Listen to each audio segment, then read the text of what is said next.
Nous, on est le projet Magnétisme Salin sur la commune de Pont-Aven, donc Clémence Estrada, Roméo Sanseo, et il y a Pachi Gardera et Nicolas Matranga. Donc on est tous architectes urbanistes et on s'est associé sur le projet avec Simon Webb qui est ingénieur océanographe.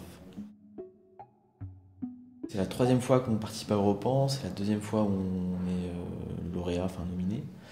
La dernière expérience qu'on a eue, c'était sur le site de Romainville, où il y avait une pression politique qui n'était pas pression politique et un environnement urbain qui n'était pas pas les mêmes contraintes que le site de Pont-Aven.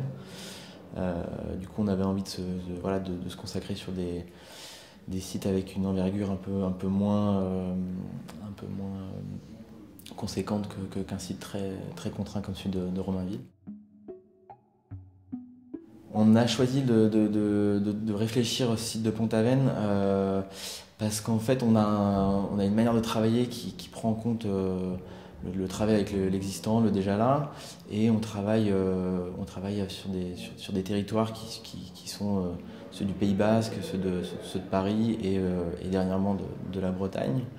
Et on s'est beaucoup posé la question de l'évolution du territoire, comment réfléchir à d'autres schémas que celui de l'étalement urbain et des mauvaises coutumes pavillonnaires.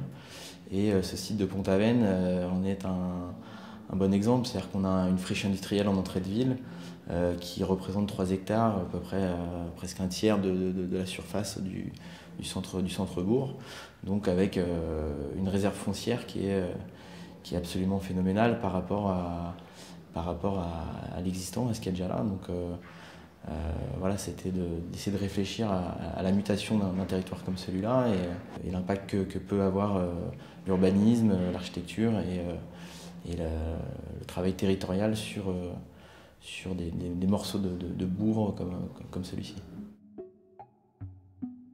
L'équipe s'est constituée assez naturellement, c'est-à-dire qu'avec Clémence Estrada et Pachi et Nicolas, on a tendance à se réunir sur des projets de réflexion, d'idées.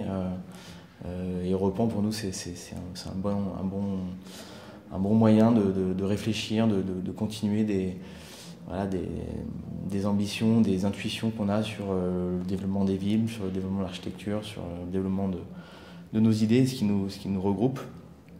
Donc ça s'est fait assez naturellement.